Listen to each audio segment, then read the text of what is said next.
Olá!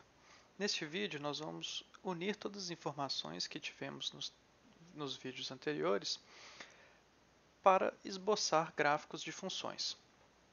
A gente pode fazer um roteiro com tudo que a gente já fez, para que assim a gente possa ter o esboço.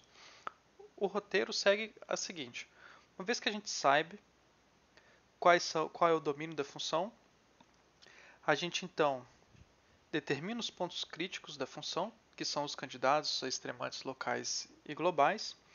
Determinamos os pontos de máximos e mínimos, analisando o sinal da derivada e verificando quando a função é crescente e quando ela é decrescente. Após isso, a gente pode determinar quais são os pontos críticos da função f', que são, lembrando, os candidatos a inflexões. Analisar o sinal de f duas linhas, sendo o estudo da concavidade da função.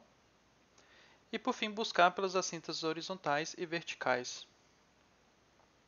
Como exemplo, no restante desse vídeo nós vamos calcular todas as informações e esboçar o gráfico das três funções abaixo. Então, lembrando o nosso roteiro, primeiro a gente determina os pontos críticos, estudamos os máximos e mínimos, assim como o sinal da derivada para determinar intervalos de crescimento e decrescimento, concavidade e assíntotas. Vamos começar então estudando essas propriedades da função x ao cubo menos 3x² mais 3. Vamos começar observando que o domínio da função f é todo número real, porque a expressão dela faz sentido em todos os pontos. Depois, para estudar os pontos críticos da função, a gente tem que analisar a derivada segunda dela. Então, aqui a gente vai começar a olhar o primeiro ponto. A derivada da função é 3x² menos 6x mais 0. E resolver. Os pontos críticos são os pontos então, em que f' de x é igual a 0. Isso significa que 3x² menos 6x tem que ser 0. Isso acontece se 3x que multiplica x menos 2 é igual a 0, ou seja, os pontos críticos de f são os pontos 0 e x igual a 2. X igual a 0 e x igual a 2. Para a gente analisar se esses pontos são máximos ou mínimos locais, a gente tem que analisar o sinal da função f' de x. Veja que f' de x então é 3x que multiplica x menos 2. O sinal de f' de x é o sinal do produto, então o sinal da função x, ele é positivo para x maior que 0 e negativo para x menor que 0. A função x menos 2 no ponto x igual a 2, ela muda de comportamento, positivo à direita, negativo à esquerda. Então, f' de x é o produto dessas duas funções. Para x maior do que 2, ela é positiva. Para x entre 2 e 0, ela é negativa. E para x menor do que 0, ela é positiva. Então, f de x, esse é o sinal de f', significa que f de x é crescente para x menor do que 0, decrescente para x entre 0 e 2 e crescente se x é maior do que 0. Então, vamos escrever essas informações.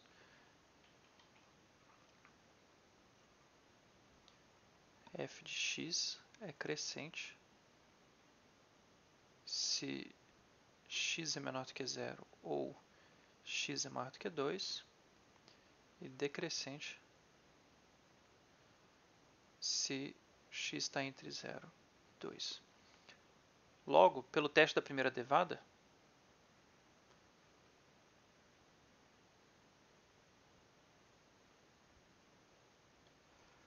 a gente pode estudar a natureza dos pontos críticos. Veja que no ponto x igual a 0, então ela está crescendo e depois começa a decrescer. Então o ponto x igual a 0 é um máximo local. E no x igual a 2 ela vem decrescendo e depois começa a crescer. Então, x igual a 2 é um mínimo local.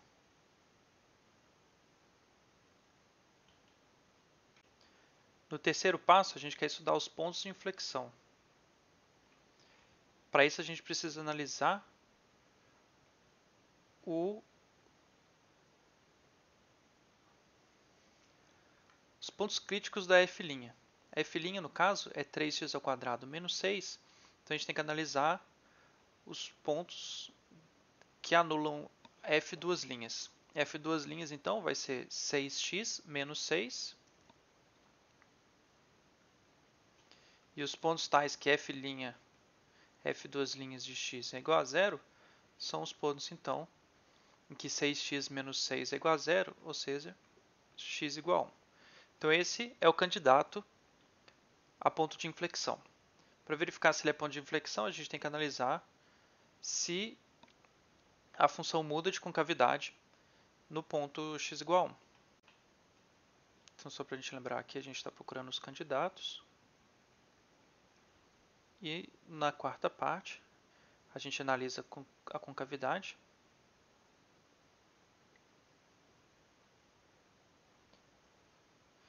Que é analisar o sinal de f duas linhas.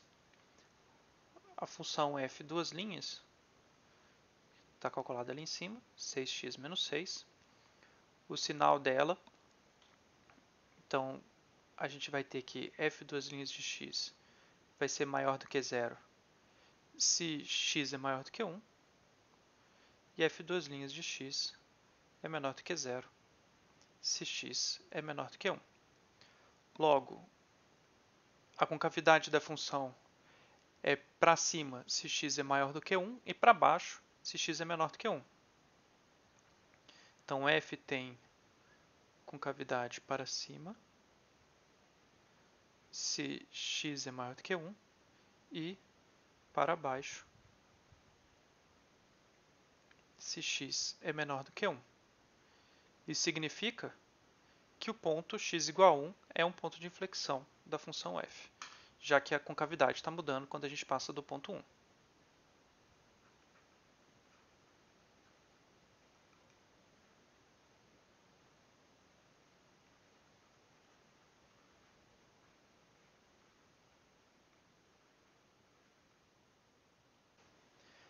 Agora a gente busca por assíntotas horizontais, que é verificar o limite de quando f de x vai para mais ou menos infinito. Mas como f de x é uma função polinomial, a gente vê que o limite de x tendendo a infinito de f de x, que é o limite de x ao cubo menos 3x² mais 3, então esse limite é mais infinito, e o limite de x tendendo a menos infinito de f de x vai ser também menos infinito.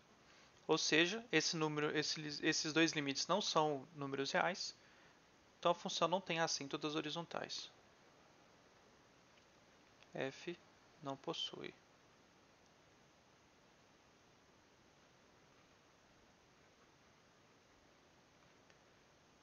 A gente também sabe que f não tem assíntota vertical, porque ela está definida em toda a reta.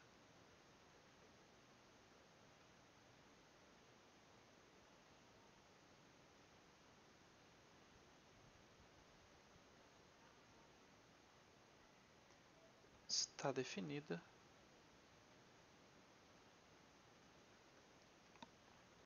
Com isso, a gente tem todas as informações que a gente quer para esboçar o gráfico da função.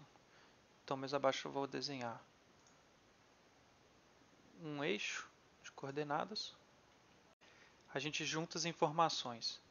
Então, lembrando que f era crescente para x menor do que zero, o ponto de f igual a zero era um máximo local.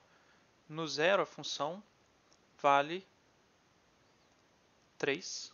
Então, 3 é um máximo local. E f de 2 é um mínimo local. F de 2 vale 2 ao cubo 8, menos 12, menos 4 mais 3 menos 1. É um mínimo local.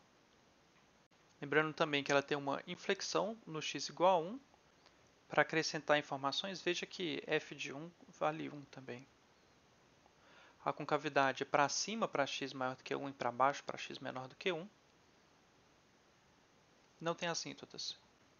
Então, f no 0 vale 3, f de 1 vale 1 e f de 2 vale menos 1. A função, então, para x menor do que 1 tem uma concavidade para baixo. Então, ela faz uma coisa assim. E vai para menos infinito, quando x vai para menos infinito. No 1 ela muda a concavidade para cima. 2 é um ponto de mínimo. Então, ela vai fazer uma coisa assim e depois vai para infinito, quando x vai para infinito. Então, vai ficar uma coisa assim. Então, esse é o gráfico da função. Para a gente poder fazer uma coisa mais precisa, a gente poderia calcular as raízes e verificar realmente quando que ela passa pelo zero. Agora, como o vídeo está ficando um pouco longo, eu vou terminar ele por aqui e os outros exemplos a gente vai fazer em vídeos separados, que eu vou também colocar no canal. Vejo vocês em breve.